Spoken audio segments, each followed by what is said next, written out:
Christopher Media. Let's make some noise. For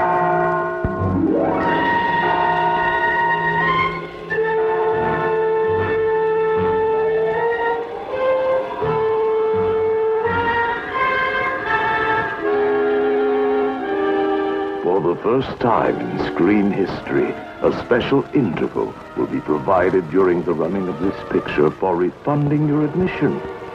If you're unable to stand the almost unbearable suspense, the almost paralyzing shock of Homicidal.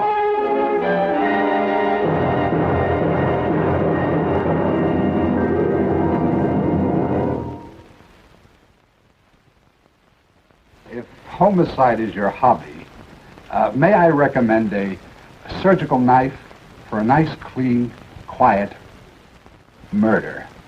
I'm William Castle, and this wheelchair is just to rest my tired nerves after producing a picture like this one. We are so sure you will find it such a shocking and startling experience that we are offering a money-back guarantee when you come to see Homicidal. At the height of the suspense, there will be a fright break, an interval during which you can quiet your nerves. If you are too frightened to see the end of the picture, your full admission price will be refunded. Time to go downstairs now. Got a date to carve a corpse.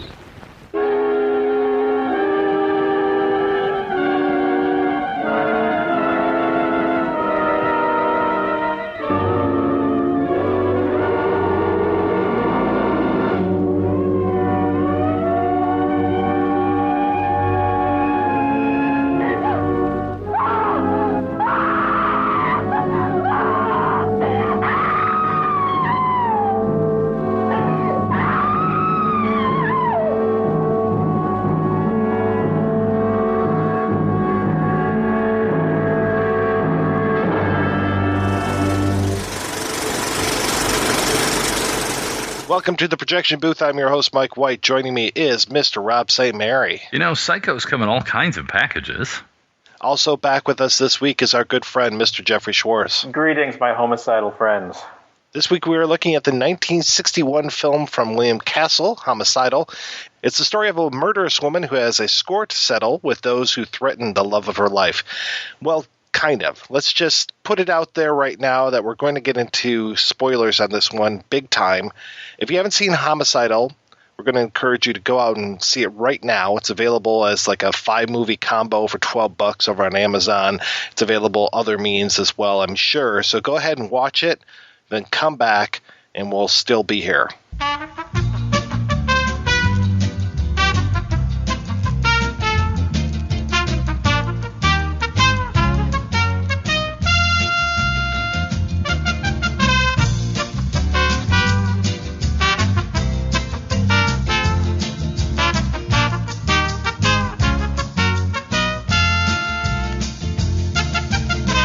All right, if you're still with us, then you know that Homicidal is actually the story of a woman, Emily, who was treated as a man most of her life and is killing anyone who might say different, from the doctor that delivered her to the sadistic nanny who raised her to her sister Miriam.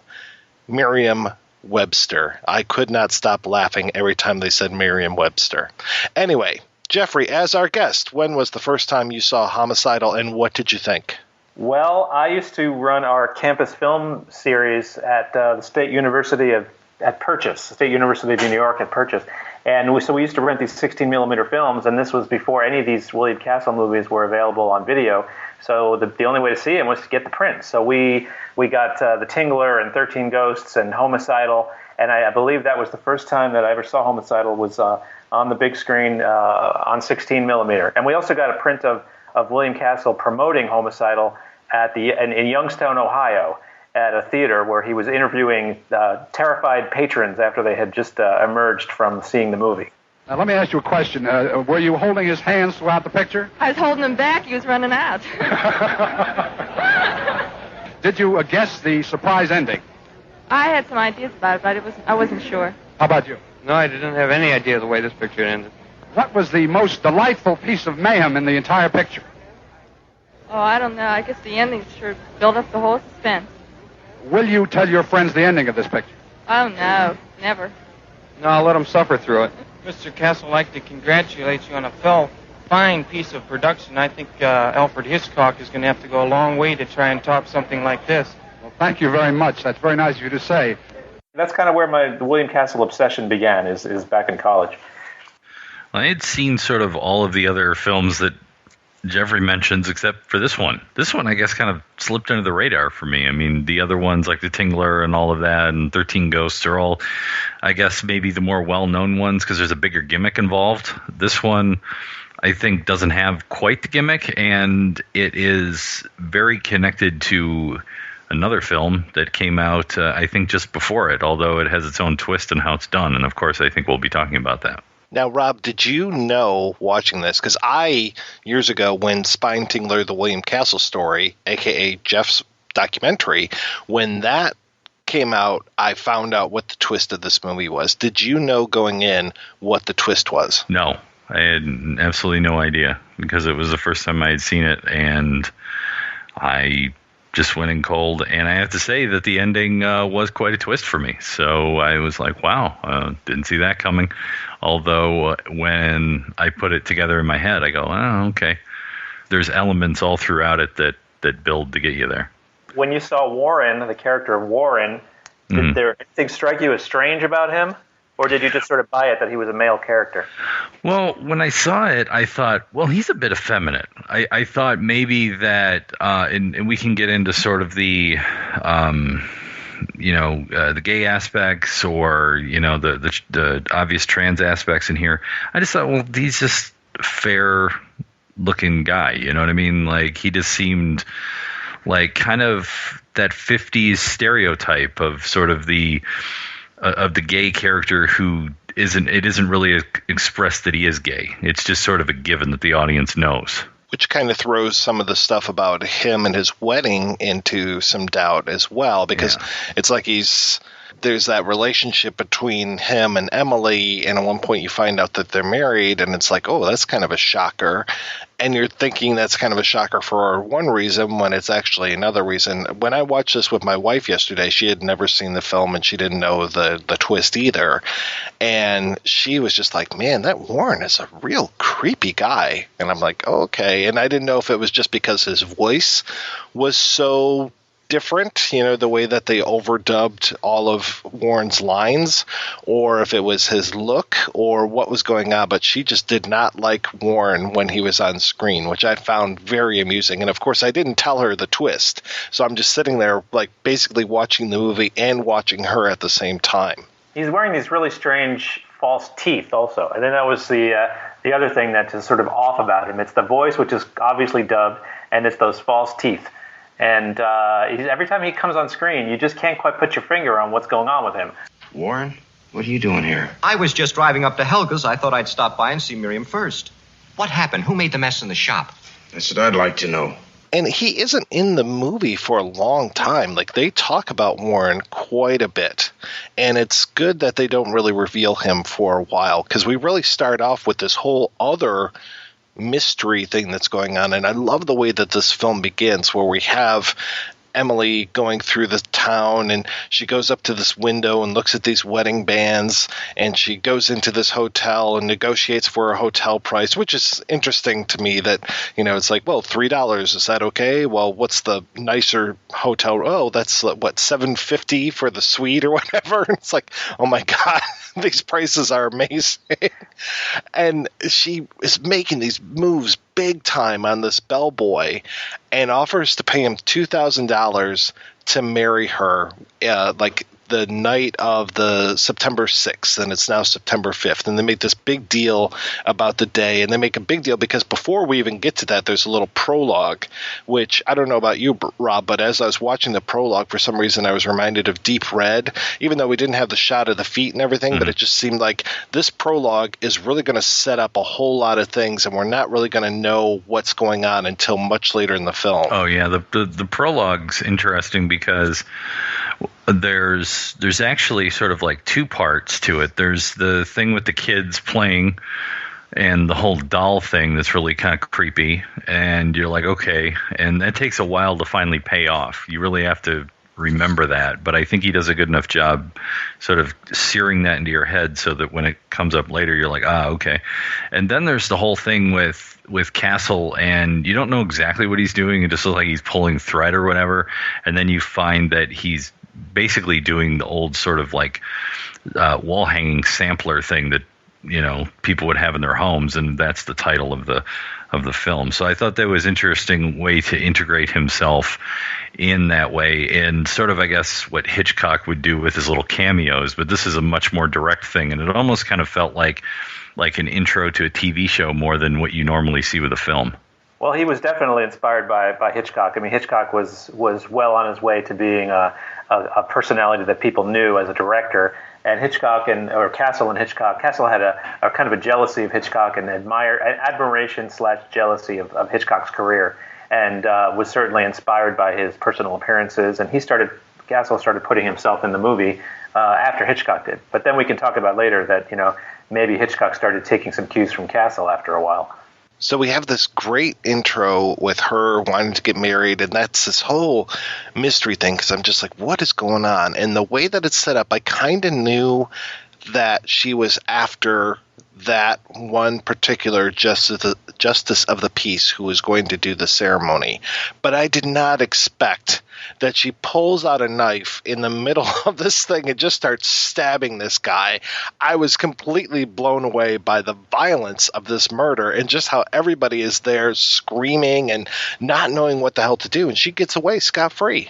It's shocking. That's actually one of the most violent scenes I had seen in a movie at that period. I mean, Psycho is famous for sort of, you think you see the knife going in the shower scene, but in this one, you actually do see the knife going in to the justice of the peace, and there's blood everywhere, and people are screaming. I mean, I can only imagine audiences were just not used to this kind of thing, this level of mayhem, and I would imagine that it just produced chaos in the audience when it was first shown. One of the things about the tone in here, it really kind of felt to me like a Tales from the Crypt kind of comic book. It had that same kind of, I don't know, like look or idea or feeling like of reading those Tales from the Crypt, those EC comics from like the late 1950s. It almost feels like it lives in that same kind of universe, and this could have actually been one of those from that comic book series in a way. Some of the lighting in this section is a little flat to me, but even then, there's some really good use of foreground, midground, background here, like especially when we have the bellboy in the room with her. Like he's gone out to get some ice and he comes back after an indeterminate time, and she's in the bathroom changing, and we get her from the back all the way in the background, and he's in the foreground with this ice bucket. And I thought that was really well shot. There was just a nice look to that, and then also we kind of get echoes of that later on in the film with I think it's Warren changing, and we just see him from the back. So that's kind of like our tell there that there's more of a connection between those two characters. Yeah, I agree with you on the sort of flatness of the lighting. My friend George Kuchar used to call William Castle's lighting bar mitzvah lighting. It would just basically be just like one light blasted on people. But he did start in film noir, and he did have although at this point he was kind of cranking these films out as quickly as he possibly could, he did have a really strong visual sense, and he knew how to tell a story visually. I mean, he had worked with Orson Welles and Lady from Shanghai. So, the movie has these really interesting visual touches. Well, I think we're going to go 180 degrees away from that flatness when we get to that end scene when we have Miriam in that house, and just the lights and the shadows in there are almost characters, just the way that they're moving around, and we don't necessarily know, what's a shadow of a person, what's a shadow from an object, and it's kind of crazy as far as the thickness of the shadows and how she interacts with them as she moves through that room. So it's nice that we kind of start off flat and we kind of build up the same way that the tension of the film is going to build from the beginning to the end, and we're left hanging there with this murder mystery, and we don't necessarily know why she went after this guy and how crazy is she, and her coming back into her regular life. And that's a great escape scene too, her switching vehicles and being chased by, she thinks she's being chased by the police, and it ends up that the police are actually pulling someone else over. really nice. And of course, that again to me was a big echo to Psycho as well, as far as her driving with that police siren and that music going over the whole top. Unfortunately, the score wasn't necessarily as driving as the Bernard Herrmann score from Psycho, but it was an effective score nonetheless. Yeah, I love the idea that the icy blonde in this movie is actually the killer rather than the victim. Just one of many nods to Psycho that are certainly intentional. So we go back into her life and then just trying to figure out what's going on with her. And we're pretty quickly introduced to this character, Helga, who, what she got, like a doorknob or something that she's knocking on her wheelchair with? Yeah, and when I saw this character, I laughed because it reminded me of a guy that we had as a guest on the show in the past year, who was, if you go back and you listen to the full interview with Mark Margolis, who played Hector Salamanca on Breaking Bad. I was almost reminded of that character he had, who after he has the stroke, he just rings the bell that he has attached to his wheelchair. And as he gets more and more angry, he just rings the bell more and more. And instead of that, she's got this half of, this doorknob, and she just bangs it on the handle there. Yeah. I always wondered about that actress. I mean, she seems like she has quite a presence. I don't know that much about her, but she was a working actor for quite some time, and I always wondered what her voice is, what her speaking voice was like. I bet she was a formidable presence on stage. I have to ask you, Jeffrey, was she the same woman who played that kind of, I don't even know what you would call her, but like the ghost or specter or something, like the woman that's kind of wheeled in? Oh God, is that 13 Ghosts or House on Haunted Hill? I think it is. Yeah, I know that's like the housekeeper in the House on Haunted Hill. No, that's not the same actress. I don't know who this woman is, but there's also the mute in The Tingler. So I think the writer Robb-White might have had a fascination with these kinds of characters. This is also the first place when Emily goes in and reveals to Helga that she killed this guy, and she is just so happy that she killed this guy. This is the first instance where we get a fade to black, and I'm just like, okay, what the hell just happened? Like, am I watching the TV cut of this movie or something? And was he doing fades to black between acts here? I was trying to figure out exactly where these fades were coming. I don't know. Maybe he was trying to make it easier to sell to TV, to cut to commercial. Yeah. I don't know. That's a good question. After a horrific and bloody murder where the guy's just stabbed repeatedly in the gut. Sure. That kind of threw me off. But then that really does kind of set up, okay, here's Act 2. Now we're in this small California town, and we have this whole family drama going on. We have all this stuff with Miriam coming in, and we've got Emily, who's really kind of Emily is an interloper in this instance, because we have the brother, Warren, who we have yet to see, who seems to be like this sainted son. The way that they talk about Warren, both Emily and Miriam are talking about Warren like he is just like God's gift. And we hear about him so much, and Emily is just there taking care of Helga, and eventually she talks Miriam into watching Helga for a while. Then she takes off and goes off God knows where, at least to Miriam, that's how it appears. And there's this whole thing where she goes in and just Emily trashes Miriam's flower shop. Emily has been making all these kind of snide remarks about how Warren paid for the first flower shop, and how if she wants to open up another one, of course, Warren's going to have to pay for that one. So it's nice to realize later on, after the twist is revealed, that this is actually, Warren's inner monologue coming out and kind of abusing his sister because he's kind of tired of the way that she's been using him. That's quite a tour de force scene where she's trashing the flower shop. I just wonder if the audience has then ever thought about the fact that Emily and Warren are never in the same shot together, never in the same scene together, and I wonder how an audience unfamiliar with these kinds of stories would have reacted to that. To me, it's pretty obvious they're the same person. When I saw it for the first time, I was not surprised at the big shock ending. I was, but then again, I guess maybe I wasn't watching close enough. It's one of those things that I think it doesn't seem to be otherworldly, this film. It doesn't seem that could even play in. And maybe it's also a built-in bias. I mean, if I was watching this in 61 when it came out, maybe I could have picked up on it easier, but there's almost like this built-in bias for me that it's that period and everything seems so nice and normal. And of course, there's going to be a simple explanation for this. It's not going to be something like that. It just seems like a step further than what I would expect in 1961 for some reason. I don't know why.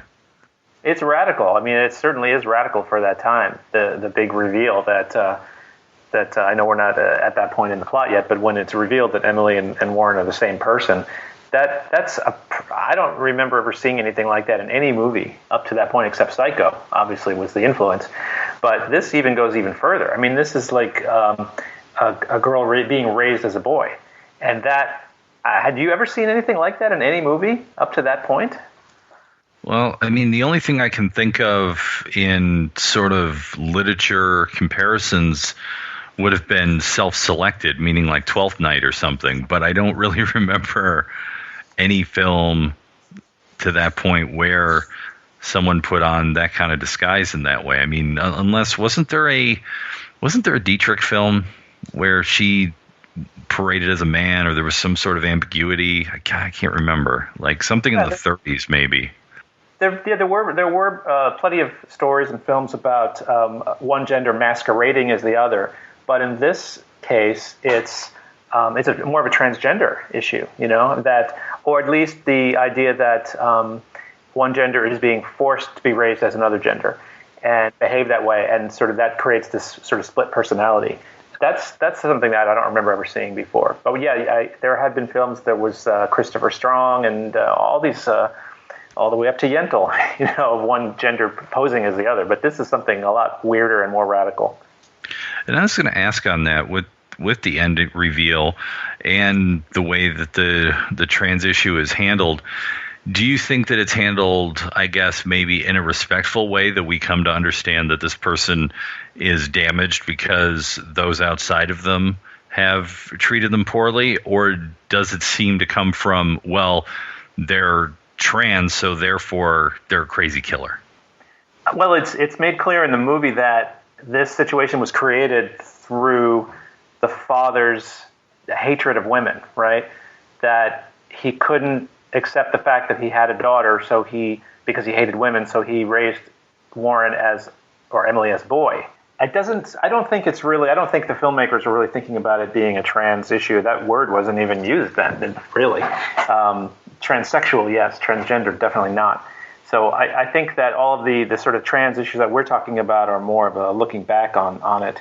Although there are references to the most famous transgender person at that time, Christine Jorgensen, when they make these references to going back to Denmark, which is where Emily supposedly met Warren in Denmark. Everyone at the time, I think, knew what that meant, because that's where Christine Jorgensen got her operation, her sex change operation, and that was the first time that issue was ever really talked about. That was about 10 years before this.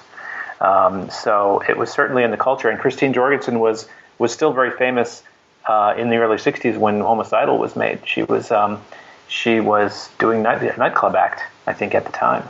The issues were being talked about, but in terms of it, whether it's a judgment on transgender people that, trans people are crazy killers, I don't know that much thought really went into it.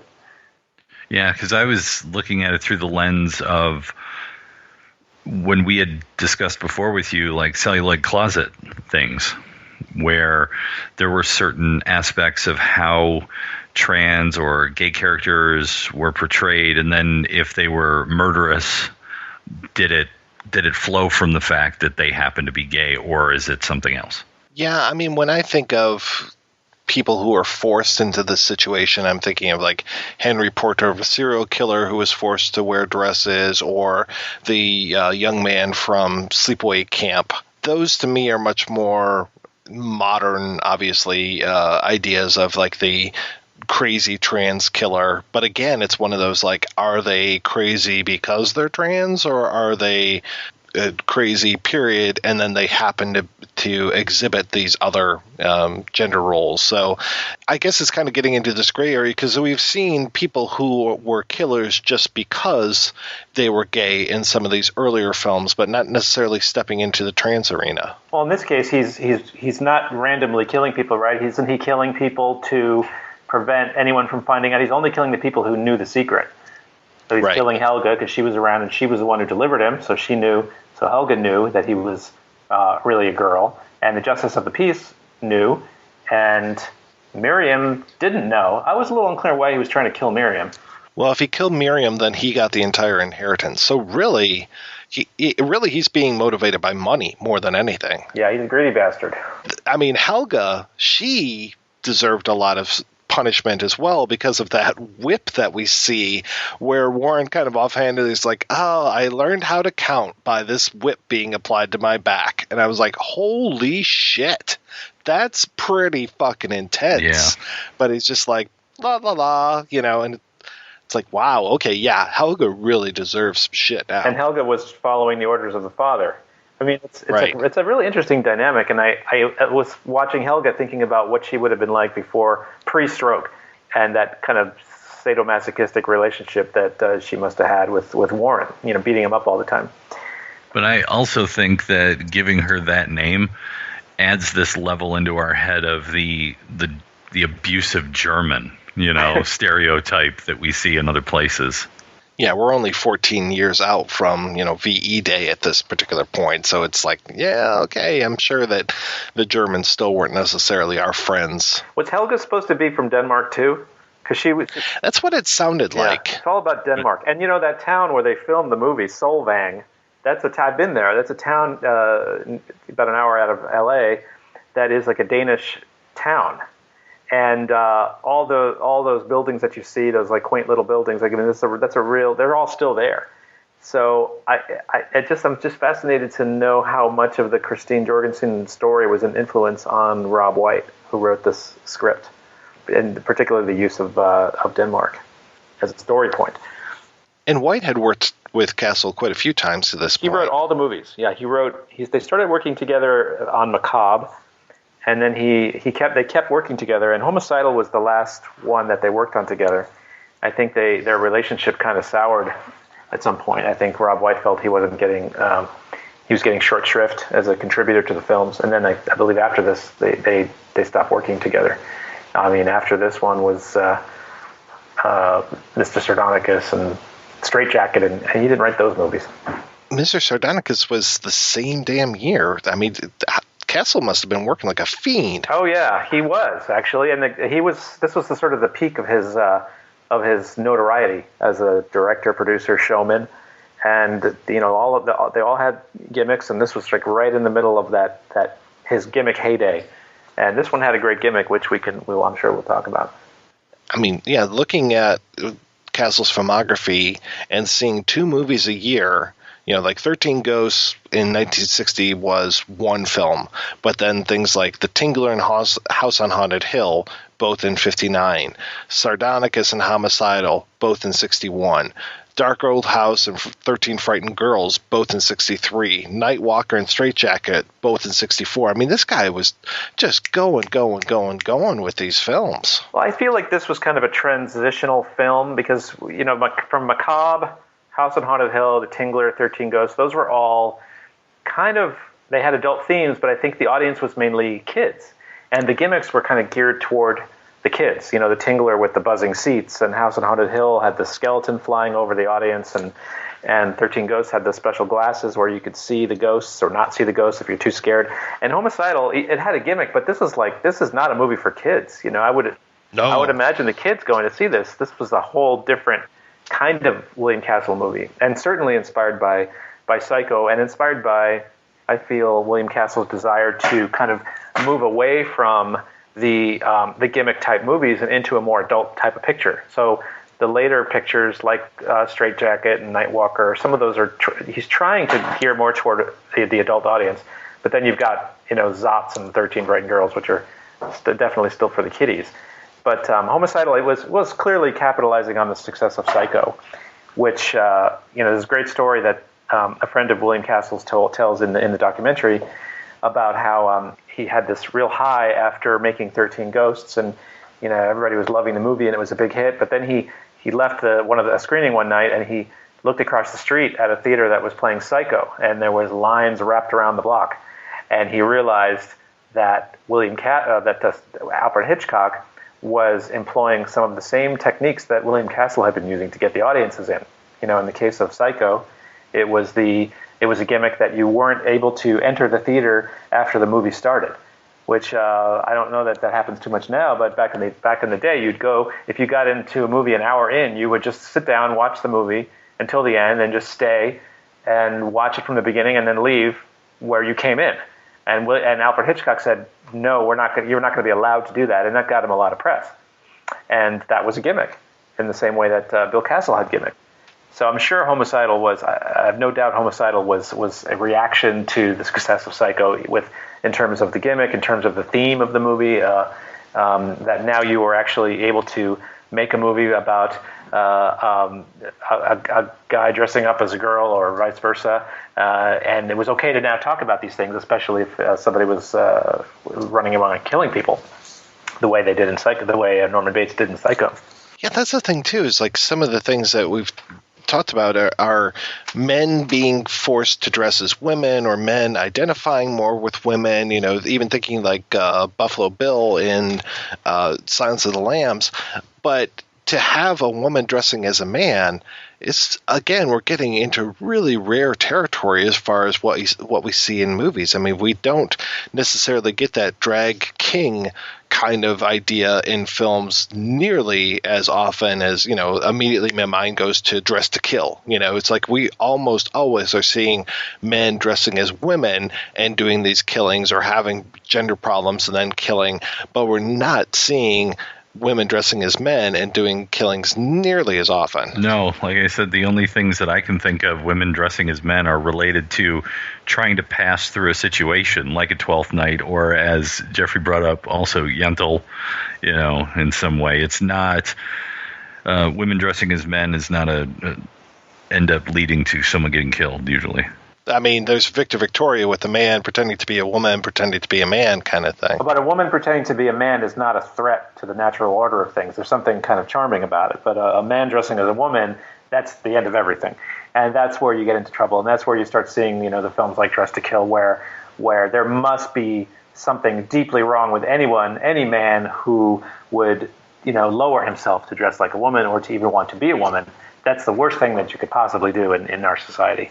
Yeah, that whole idea of trying to get out of your responsibilities as a man by being a woman and just adopting the trappings of the weaker sex. I mean, gosh, heaven forbid that actually happen. Well, it's deeply misogynistic. I think a lot of the transphobia has to do with misogyny and fear and the hatred of women.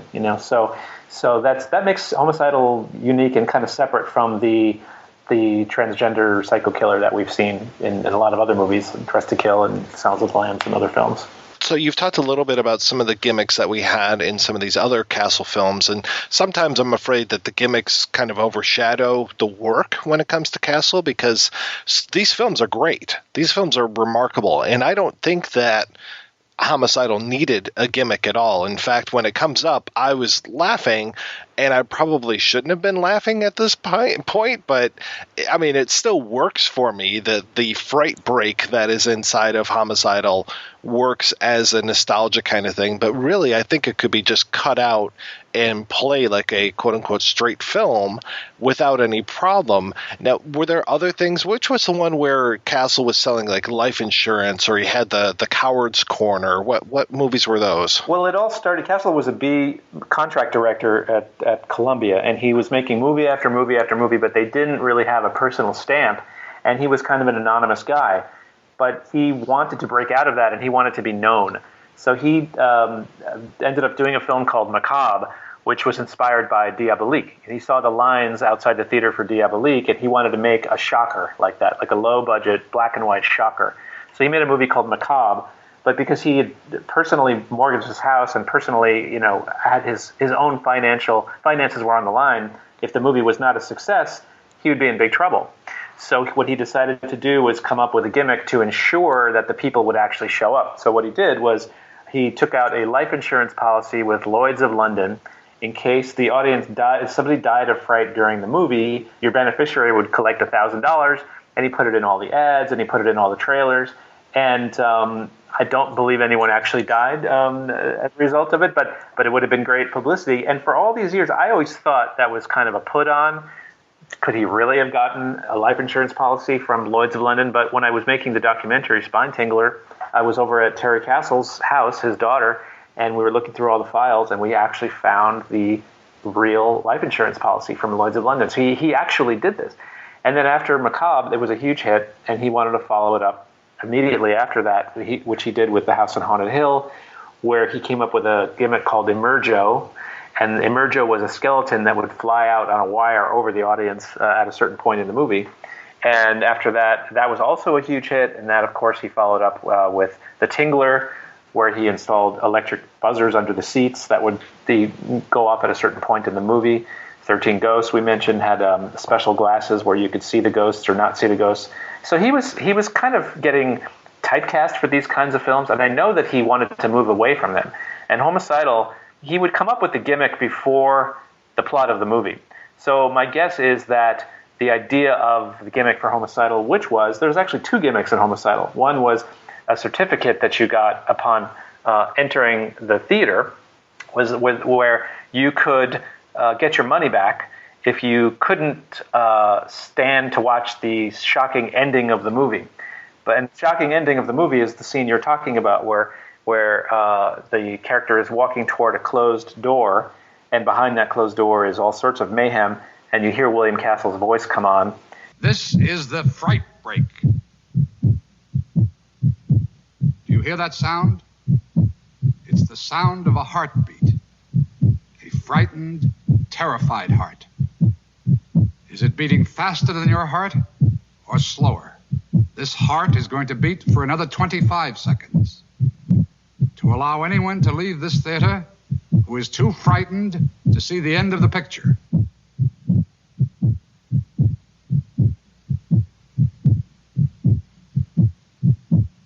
Ten seconds more and we go into the house.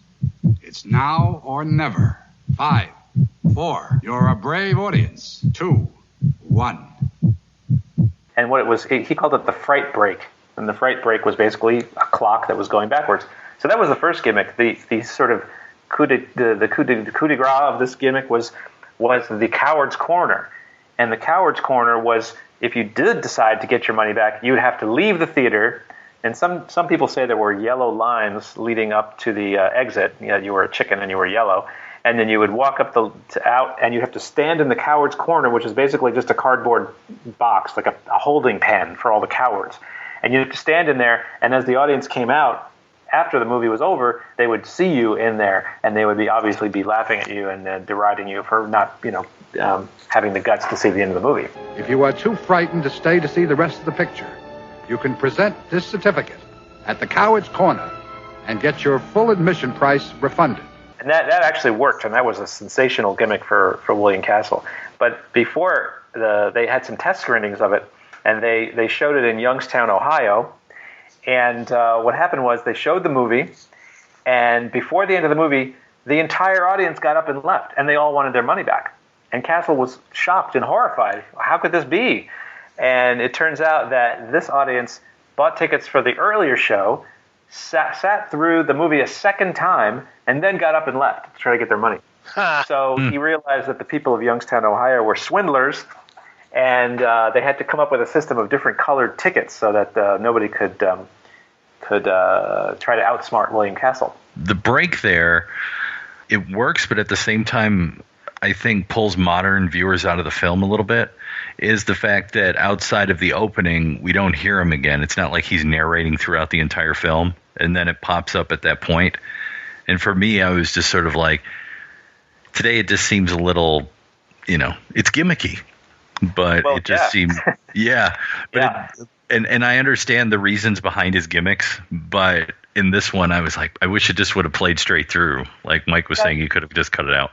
I have a feeling that they did do that. They would probably had prints without the gimmicks. I know for Mr. Sardonicus, that was the film where you could vote whether or not the villain lives or dies at the end of the movie by holding up a little thumb, a glow-in-the-dark thumb. thumbs up, he dies. No, thumbs up, he lives. Thumbs down, he dies. But Castle knew that nobody would vote for the villain to live, so they only shot one ending of the movie anyway. So when they show it on TV, and I think one of the early DVD prints has a version without the gimmick. So yeah, I agree with you, Rob. For audiences today who don't know about this, it's like, who is this guy suddenly coming on at the end of the movie and telling me that I can leave my living room and get my money back? It's very confusing. But like I said, at that point, I think Castle was starting to tire of the gimmicks, and if you look at the next films after Mr. Sardonicus, Straight Jacket didn't have a gimmick or need a gimmick because he had Joan Crawford, and with Joan Crawford, you don't need a gimmick. Joan Crawford was the gimmick. Well, all movie stars are gimmicks, right? When it comes to you, Jeffrey, you made Spine Tingler, the William Castle story, but you were also doing a lot of extras for all these DVD re-releases of Castle's films. Which came first? Well, when I moved to LA, my goal, that was in about 1995, my goal and desire was to make the William Castle documentary, but I had no real way to do it. I had just moved here. It was many years ago, and I thought, well, I'll just call Columbia Pictures and I'll pitch them the documentary because they owned all the William Castle movies. And that, I was a little bit naive because studios don't generally do that. But when I went to Columbia or Sony to pitch the idea, I met a guy there named Mike Stradford. And Mike Stradford was hired to run this new division of a new format, DVD. And this was in 98, 99. And they were actually they were hiring independent producers to do what they called added value content for the DVDs to convince everyone to get rid of their VHSs and buy this new format. So he ended up hiring me to produce the DVD extras for The Tingler and Night of the Living Dead, the Tom Savini version, back in 1999. So even though they didn't give me the green light, let's say, to make a feature documentary, they hired me to do The Tingler featurette, which we did, and then they hired me to do, I think, 4 or 5 other ones in the years after. So I did featurettes for Homicidal and 13 Ghosts and Straight Jacket and Mr. Sardonicus. But I always had it in my mind that I wanted to do the feature. So I just started shooting interviews on my own over the course of it took about 10 years to do it. And then when I finally had enough interviews, I asked Sony if they would let me have all of the materials that I shot for the DVD. They were very gracious, and they let me have all the interviews that I shot. And I edited the movie together as a feature called Spine Tingler. We made the film, and we got it into the AFI Fest back in 2007. And we premiered it there. That was our world premiere, and it was a big success. I won the audience award at that festival, and I remember we needed to have some ballyhoo for that film because it's about William Castle, the greatest showman. So what I decided to do was I got a replica of the Tingler, and both myself and Terry Castle, Bill's daughter, walked around the premiere opening night with the Tingler on our back, and I was walking the red carpet with the Tingler on the same red carpet that Tom Cruise was on. For what was that movie he did, Lions for Lambs, the one with Meryl Streep years ago? And so he was about 20 feet away from me, and all the reporters were talking to me.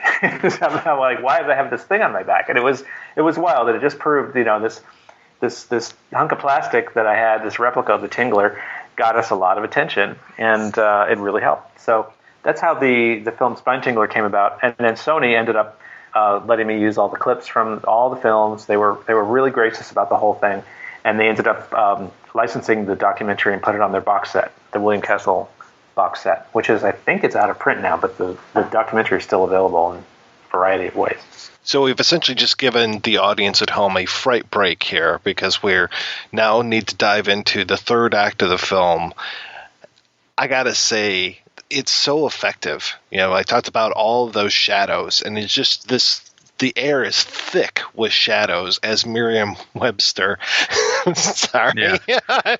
as she walks through this house and is trying to figure out what's going on, and we hear that tapping of Helga's doorknob on the wheelchair, and Helga coming down the stairs in this mechanical device, the same kind of thing that we saw in Gremlins and other places. And which, of course, the stairway, I'm immediately thinking, in the earlier scene where Emily almost kills Helga on the stairway, I'm thinking of Arbogast in Psycho, and there's even some good, like, kind of moving in, zooming in kind of thing. Not that zoom in, pull out thing that we get with Arbogast, but there's some still effective camera work here. And I do have to say that the revelation of Helga being decapitated really did put the whammy on me. I was so shocked when we see the shadow of her head roll off of her shoulders. It really, if I had been in an audience, I might have squealed.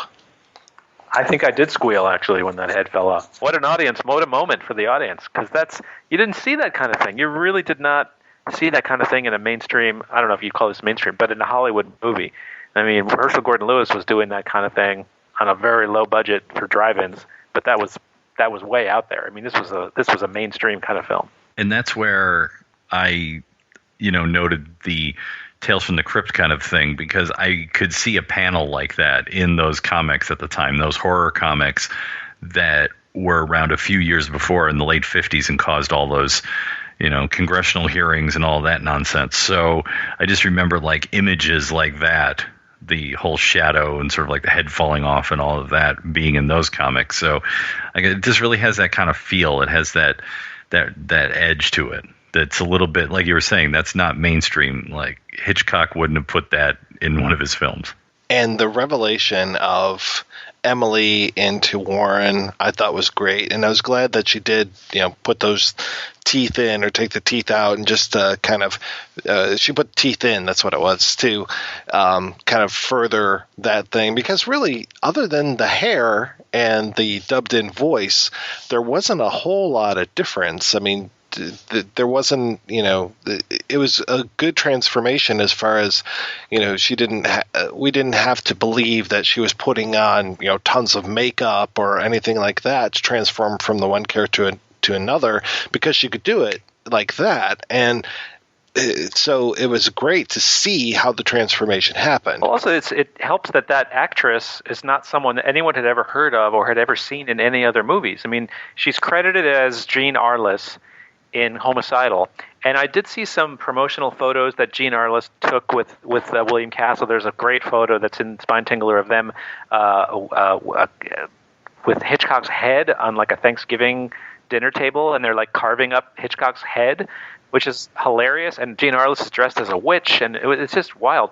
And I've seen some great photos. I don't know where they would have run because it would give away the ending, but there's photos I have of Jean-Arliss getting her hair cut, as a man's haircut. But Jean-Arliss was actually Joan-Marshall, who was, that was her real name, and she was a working actress. She actually played Lily Munster in the pilot episode of The Munsters. That she didn't end up playing Lily, but if you can find the pilot episode, the rest of the cast, like Al Lewis is in it and Fred Gwynne, but it's Joan Marshall playing Lily, and she was married to Hal Ashby. And that's about all I know about her. I'm kind of fascinated with who Joan Marshall really was, because she was clearly a Hollywood fixture. Right, yeah, and it's funny that you say Hal Ashby, because I noticed that she was in Shampoo. And I'm like, oh, that's okay. Right, she's in Shampoo. That's right, I forgot about that. Obviously, it's clever to call her Jean rather than Joan, because then you have the, the more transitory name. It's not Gene, but, you could still possibly get that. Of course, it always reminds me of the It's Pat sketches from Saturday Night Live, where it's all of those names where you can't really tell if it's a man or a woman. So hearing Jean, you're like, is this Jean Harlow or Gene Hackman? Gene the Dancing Machine. And I wonder how much William Castle had to do with that, the creation of the Jean-Arliss persona, or, and what the press was. Because this was a mystery person, and the public didn't know anything about her. God, I can't even imagine what his press packs must have looked like back in the day, because when we were doing Black Cat a few weeks ago, and Ed Pettit was reading off some of the ideas from the press materials for, bring the kids to the movie and have them, draw their favorite blah blah blah, and it's just like ideas that Castle must have had in order to help promote a movie in a venue must have just been incredible, and they must just have been outrageous. Yeah, we found photos in Sony's archives of a guy walking around outside of the theater painted yellow with like a sandwich board saying, come see Homicidal. There actually were nurses at the theater. I mean, the nurses at the theater were famously used in Macabre because he would have the nurses pass out the life insurance policy. And in Homicidal, I've seen pictures of nurses in the lobby taking people's blood pressure and making sure that they're not too faint of heart to see the movie. So yeah, he pulled out all the stops for Homicidal because there's like I said, there was multiple gimmicks. There's the certificate that you get when you walk in, that you get your money back, and then there's also the coward's corner, the fright break. So there's 3 gimmicks. You actually get to take something home with you, which is always great. You had the fright break, and you had the coward's corner. So we made some comparisons between Homicidal and Psycho. And obviously there are many visual references going on throughout this, and the whole idea of the transgenderism and the way that Norman, when he was threatened, would become the mother character or mother figure.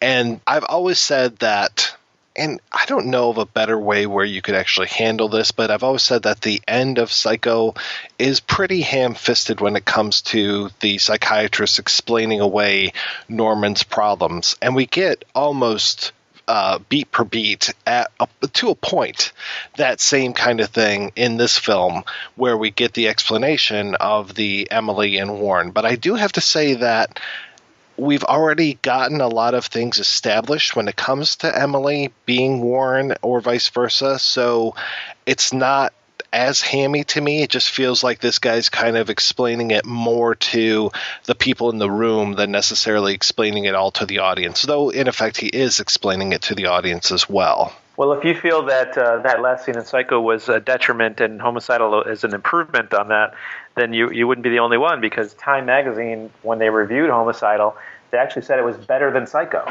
when they did their yearly roundup of the movies of the year. So that must have been such a thrill for William Castle because he was always following Hitchcock's career, and they did, like I said, have a friendly rivalry.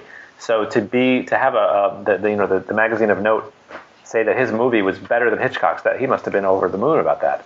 Did Castle do those kind of promo trailers as well as the introductions to his films? Yeah, Homicidal has one where he explains the fright break and explains the certificate and the coward's corner, and he's in all the trailers. He's in many of the movies, TV spots and radio spots, and he was all over the country, barnstorming the country with these movies, because a movie like Homicidal wouldn't have opened all over the country at once. It would have opened city by city by city, and he would have been there in person to ballyhoo the movie.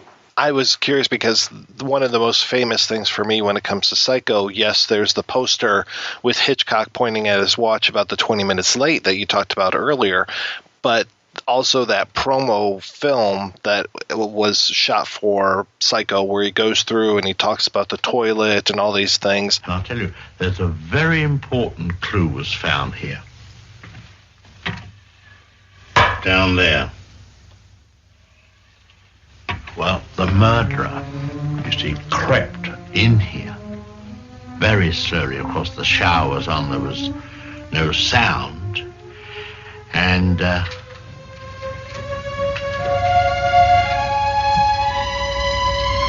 which to me just felt like he must have been on set of Alfred Hitchcock Presents and said, okay, guys, roll camera. Let's do this promo for Psycho kind of thing.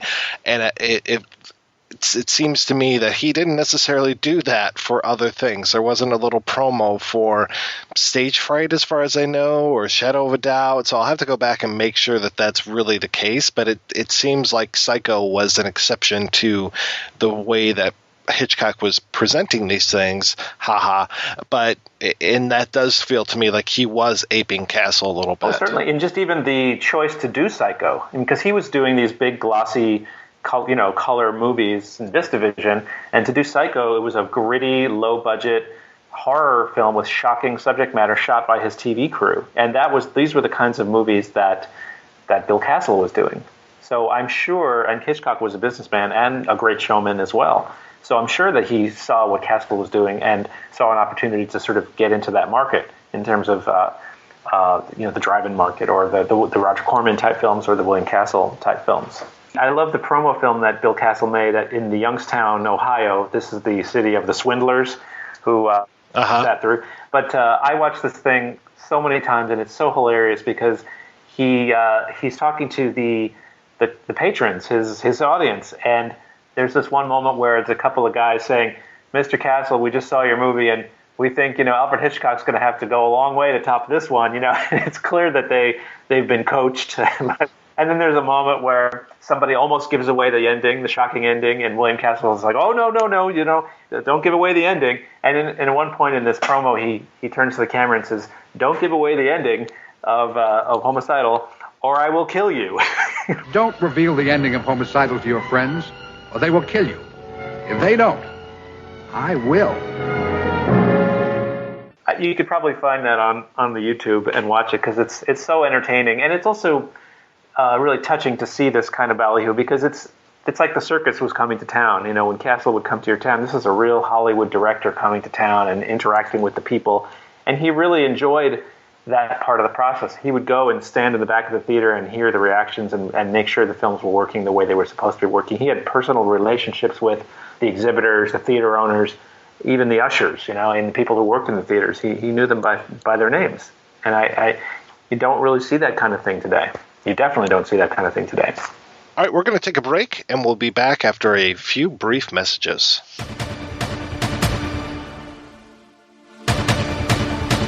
Hey, it's the Schwarzenegger. I need your clothes, your boots, and your podcast device. Why? Because this October, on the Films and Swearing Movie Podcast, the boys will be reviewing all 5 Terminator movies. Yes, all 5. Even Rise of the Machines. Talk to the Hand and search Films and Swearing on your podcast apps, iTunes, Skynet, and Stitcher Radio, or visit filmsandswearing.com. If not, consider it a divorce. That's fucking Torrico. Fuck you, asshole.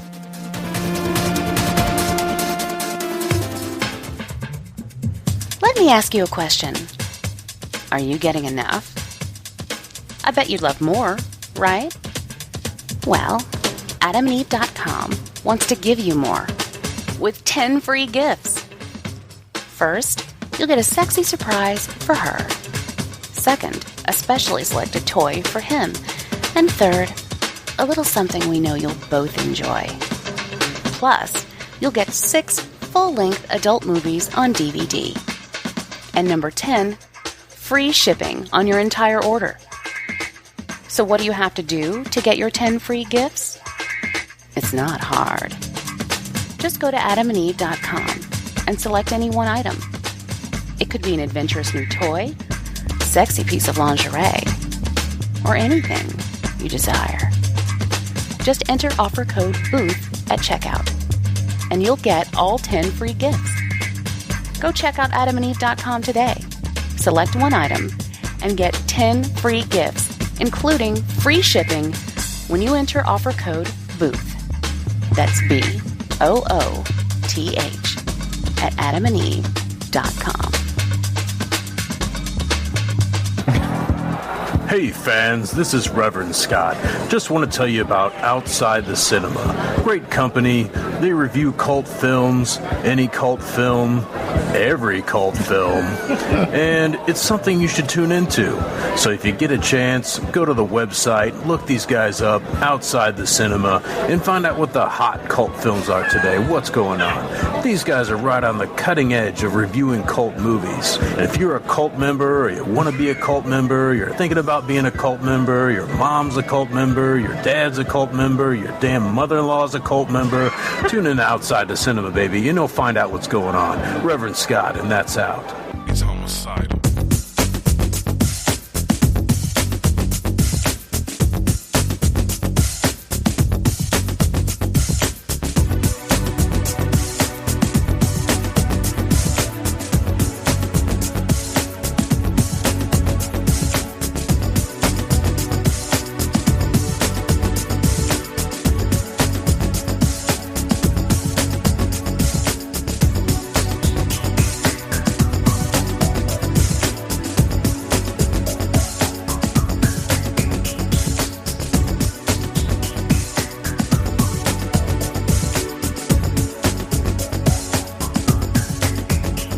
and we're talking about Homicidal with Jeffrey Schwarz this week.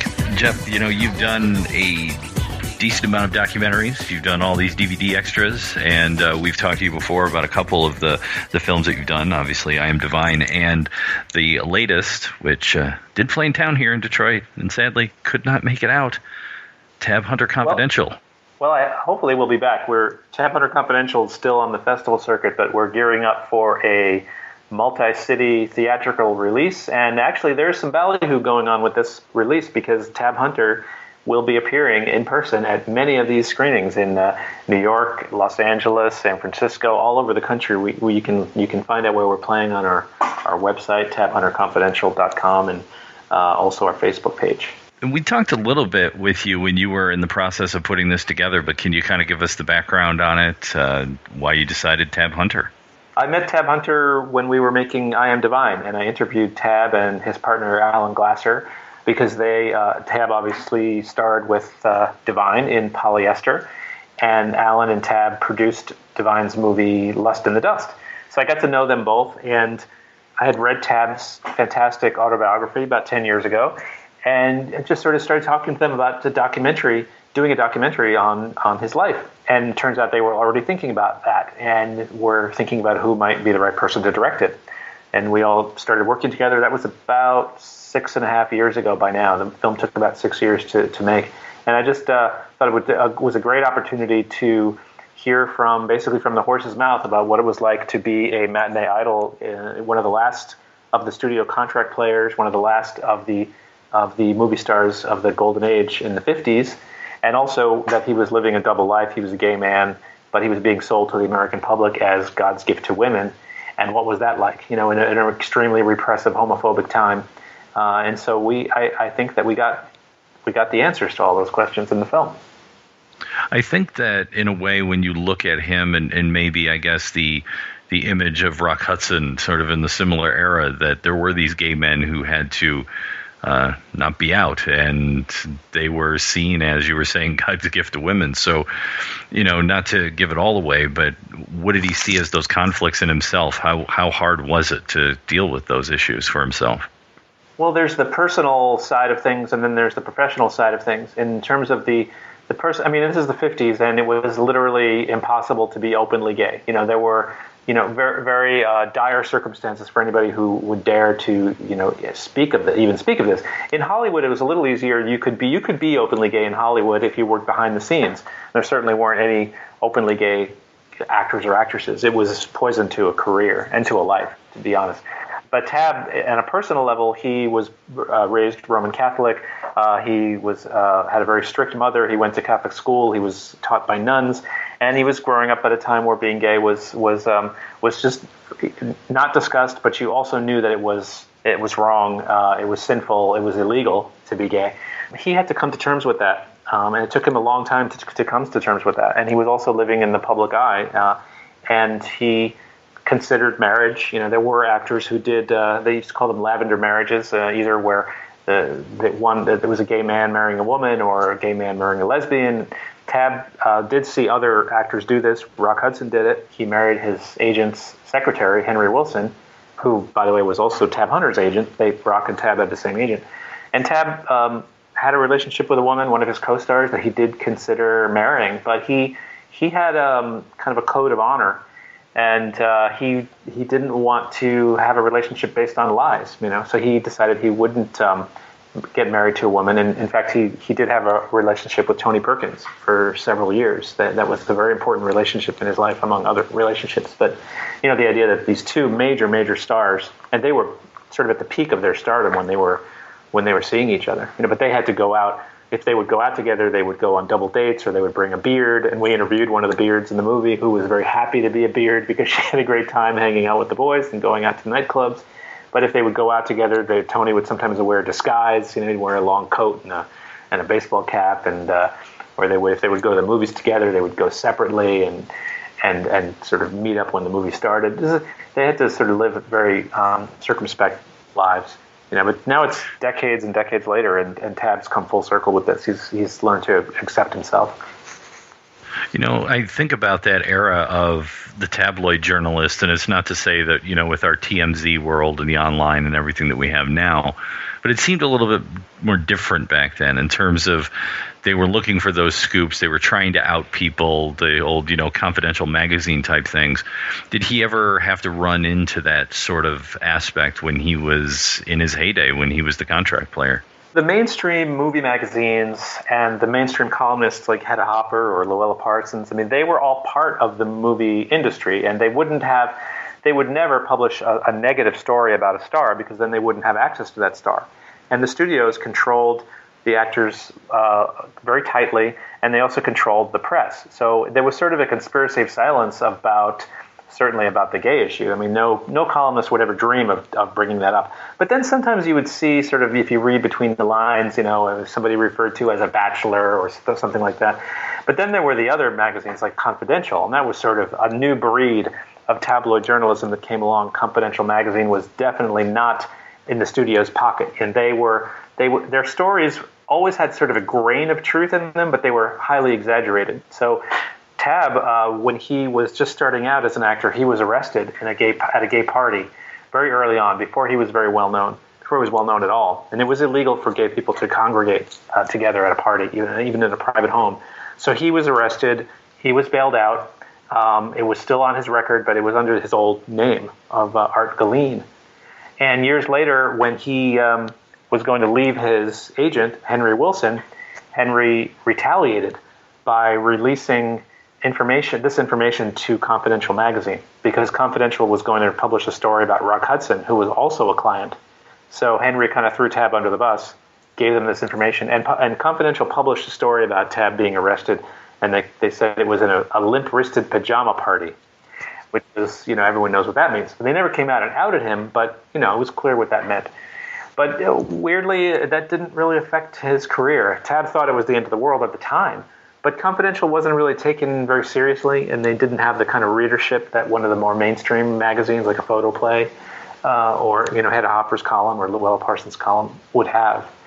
So it's fascinating to look back at that time where the actors were products, and the Tab Hunter was sort of a character that was created. It was a persona that was created by the studios to sell tickets and to sell magazines. He was probably more famous for the magazine covers and his hits rock and roll singles than he was for the movies he was making. For you, in doing the film Tab Hunter Confidential, what was something for yourself that you came to realize about this person who maybe you only knew from the films he was in, or even before you read the book in some way? I was very touched by, I mentioned this sort of code of honor that he has. And, he's a person of faith. He was, like I said, raised Roman Catholic, and he did leave the church for many years because of their condemnation of him. He did actually confess to a priest when he was young that he was having these feelings for men, and he got a very negative reaction and kind of terrified him. And he was away from the church for decades. But he did come back to the church, and it was interesting. I don't share those beliefs. I'm not a person of faith the way Tab is. But I really respect his dedication to the church, because he found a way to take what he needs from it. He rejects all the dogma and the condemnation, and he just has like a personal spiritual relationship with God, or however he chooses to define it, I guess. And that I found really touching and very real. He goes to church every week. He's kind of, what you see is what you get with him. And I thought it was just a really fascinating way to look at the closet, and particularly the 1950s, where nothing is what it seemed.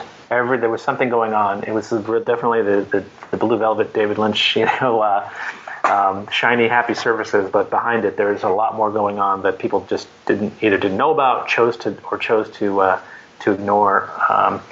Now we could look at that time with a whole new perspective. One of the things that amazes me is looking at like the whole idea of like, if you are outed in this time, it is just career death kind of thing. And then comparing that to something like Neil Patrick Harris a few years ago being outed, and he's just like, yep, that's me. This is who I am. Where do you see was there a particular moment for you where you saw actors who were being outed or actors who were coming out that being okay versus this is potential career death. Like I'm looking at like a Rupert Everett, where it's just like once he came out, the roles seemed to dry up for him. Whereas Neil Patrick Harris has had untold success, or like Ellen DeGeneres.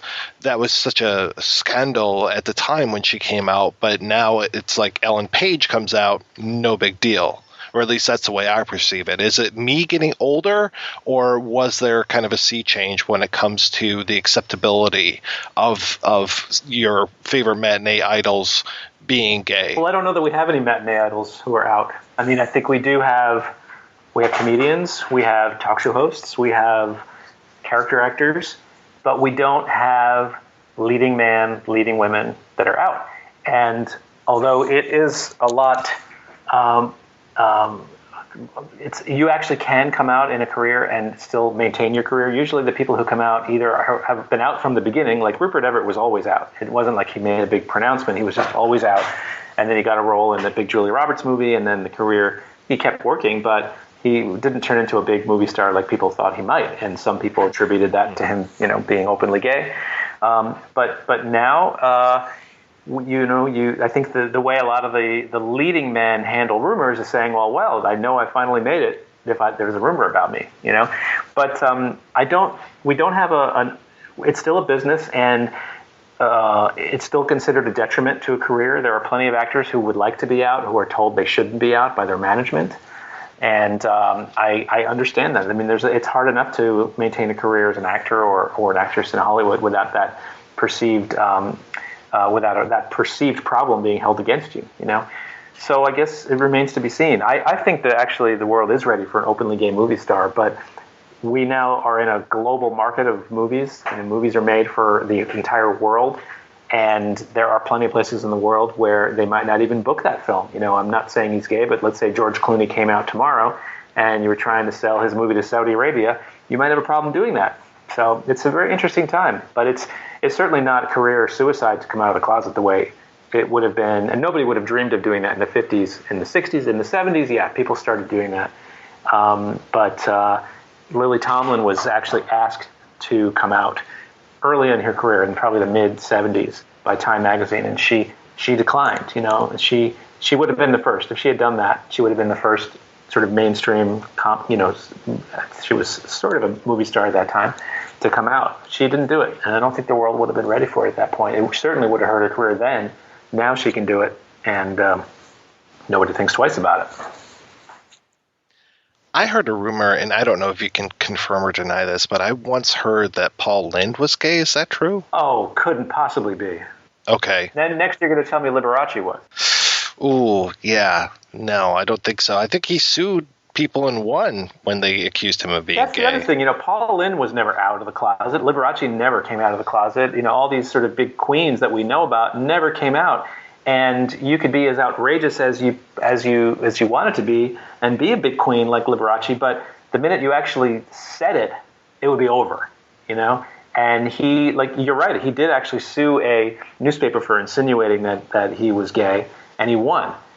And those were just the times. So I don't know. I mean, Richard Simmons, I don't know what his inclinations are, but he's not out. And he reminds me a little bit of the Paul Lyndes and Liberace, because he can be as outrageous as he wants to be, but he just won't actually say the words.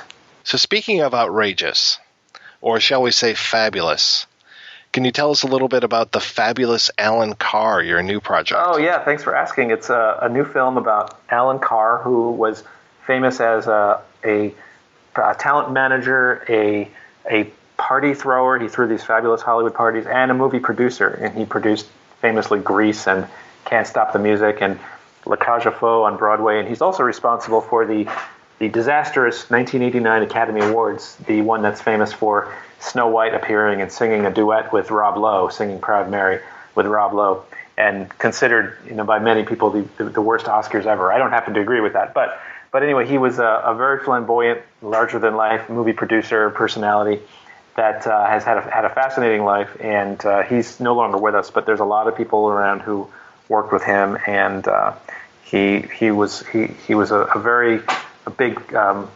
presence in Hollywood in the 60s, 70s, and into the 80s, into the 90s too, actually. So where are you at with this project? We just filmed our first interview a couple of weeks ago with Marlo Thomas, who was an early client of Carr's, and we are heading to Chicago next week to start filming, and I hope by this time next year we'll have a finished movie. We'll see.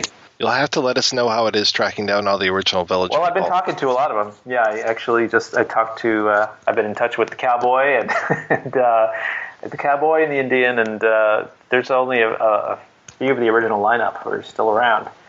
But I'm hoping they'll all be in the film. There's lots of wild stories about the making of Can't Stop the Music, Nancy Walker's directorial debut, and actually going to be watching that movie in about an hour here for my birthday party. We're having a little Can't Stop the Music fiesta here at the Jeffrey Schwarz. Awesome.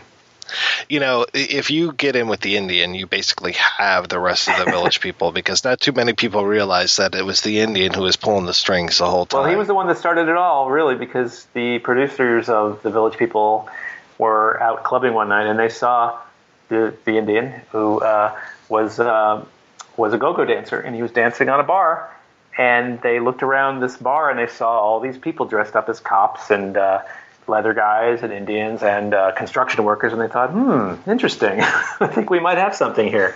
That's Felipe Rose is the Indian. And yes, he does have a name. And he has a name, and he's in, that they're all in, and Can't Stop the Music is sort of a fictionalized version of the creation of the Village people. And that was Allan-Carr's idea. He saw the Village people performing, and he went to see them backstage, and he says, I just came up with a movie idea for you. And he put that whole package together, and it was his follow-up to Grease, which was the biggest movie musical of all time. And he thought, wow, how could you go wrong with the Village people?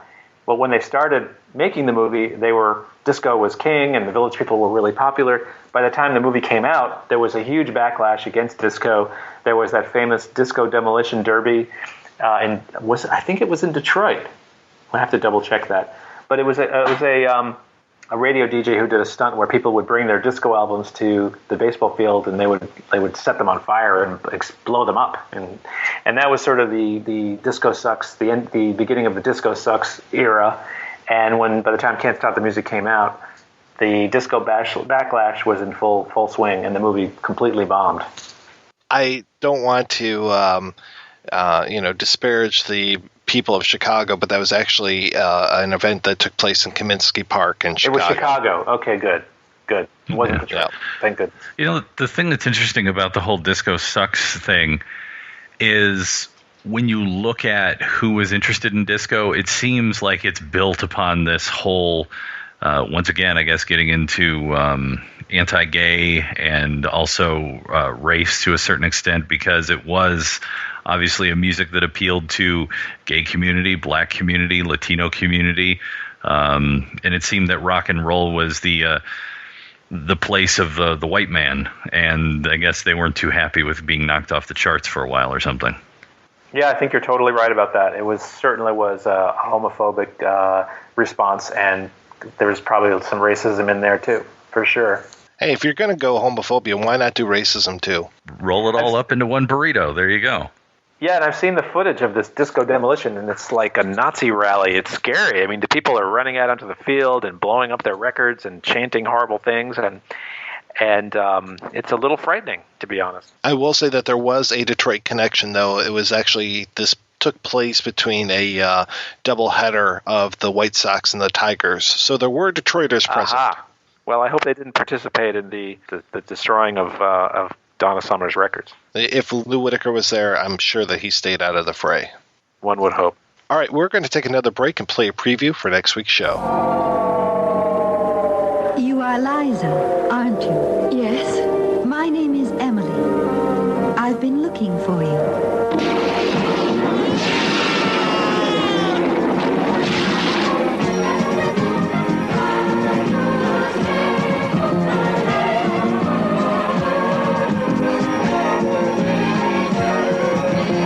This place.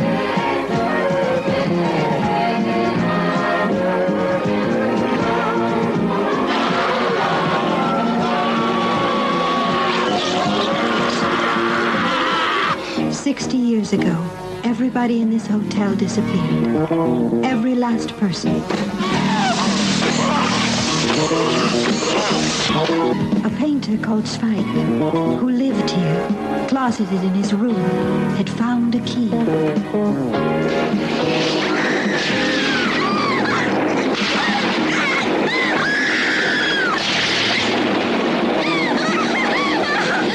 Tell me, with all those accidents, you think you'll give it up now? I couldn't do that if I wanted to.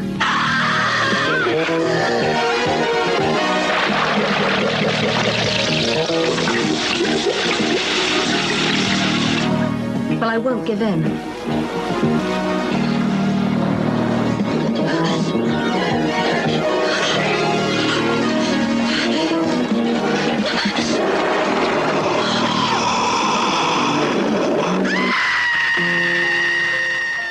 That's right. We're back next week with another entry in our spooktacular Shocktober series, It's the Beyond, with our special guest co-host Troy Howarth to talk about director Lucio Fulci.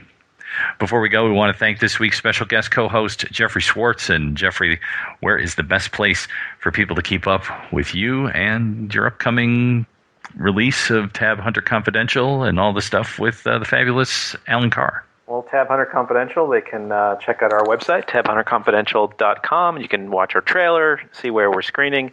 I have a website, jeffrey-schwarz.com, SCHWARZ. Don't forget the dash in the middle.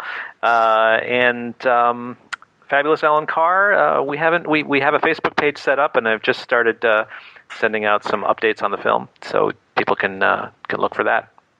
Well, cool. We will definitely be linked to all those places over at our website, which also has a dash, projection-booth.com. Thanks to everybody for listening to this show. Thanks again, Jeffrey, for coming on. You know, we've got a lot of great support lately with our recent entree into the world of Patreon. If you want to show your support, head on over to patreon.com/projectionbooth. It's just one more way that you can help us take over the world. That was fun.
If you enjoy this show and want more people to know about it, head on over to iTunes, leave a comment, and rate it 5 stars. Make sure you like and share us on Facebook, and don't forget to follow us on Twitter. Just search for Christopher Media. Thank you in advance for supporting Christopher Media by clicking on the PayPal button and by clicking through to all the sponsors who support ChristopherMedia.net. Most importantly, we would like to take the time to extend an extra special thanks to you. Christopher Media could not exist without your support. Thank you for visiting ChristopherMedia.net, and thank you for listening. Christopher Media. Let's make some noise.